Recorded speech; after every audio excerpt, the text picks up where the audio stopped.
Hi everyone, hope you're all okay. Weather isn't so great today, so hopefully you're all managing to stay warm and dry.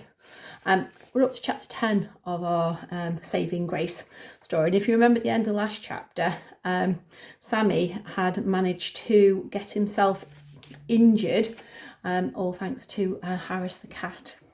So this is chapter 10. Sick Sammy gets shock visits. It all went very well after that. My leg wasn't too bad, although it did hurt a bit, but it was bad enough to convince George Pace that I couldn't play football. I needed to rest. I went home to look after it, stopping on the way to buy a large piece of boneless fish as a little thank you present for Harris. Then, when the leg got better, I decided to be struck down by a bad cold. Oh dear, what bad luck, ha ha. Then the measles. Oh dear, poor old Sammy. And so time passed and I never had to play or train at all. All the fuss in the papers died down and the people began to forget about me. Flanchester had other goalies. They didn't really need me. Of course, I wondered how it would all end. I mean, I couldn't spend my whole career being sick or injured. I'd have to find some other way. I thought of telling Mr. Pace that I was allergic to grass. I could explain that it was the grass that had caused all the other problems, and it would be impossible for me to stay and play football. I wasn't sure if he'd believe it though, so I waited in case something else cropped up. Which of course it did. I was pottering around in the garden one sunny day, trimming the edges of the lawn, when I heard a voice calling me. Sammy! Sammy! I looked up and there was Grace Gordon watching me over the fence. It made me jump. Also made me feel guilty. I often wondered how little Grace was getting on and what she would be if she were at Flanchester. A lot more than I was doing, I'd expect. Oh, I said, it's you. I had a quick look around to make sure that we were by ourselves. Dad was down the bottom of the garden having a chat with his onions, and there was no one else but me. How are you getting on, Sammy? Grace asked. I haven't been very well, I'm afraid, I said. Not much chance to play football yet.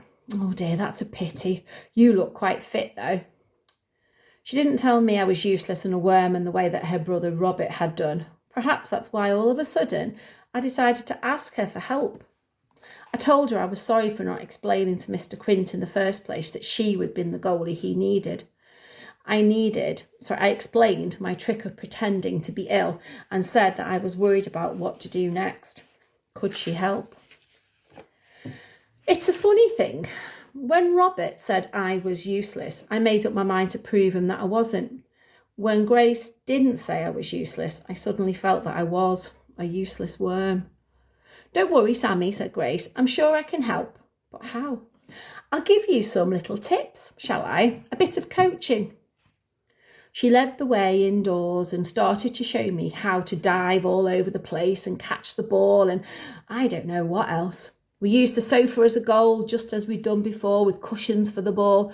With Grace's help, I began to feel much better. In fact, I became a lot more confident and swooped here and there and everywhere to stop the flying cushions. If only they played with cushions at Flanchester United and if they used sofas as goals, and I'd probably be all right. You're doing very well, Sammy, Grace said as she whizzed another cushion in my direction. This was most kind of her. She was the one who made the super save and should have been going to Radley Rangers in the first place. It was me who had cheated her, but she didn't seem to mind. She just wanted to help. Last one, Sammy, she called. It was low to my left. I took off as fast and as slick as Harris diving under a pair of feet, and I grabbed it with my outstretched hands. What a save! As I picked myself up, I happened to glance through the front window, and I saw something that made the hair prickle on my head. A face staring in. A grim, stony stare with fierce eyes. It was George Pace. So now the manager knows that he is no longer injured or sick and he's able to play for Flanchester. Next chapter will be coming soon. In the meantime, stay safe and be kind and hopefully see you soon. Bye.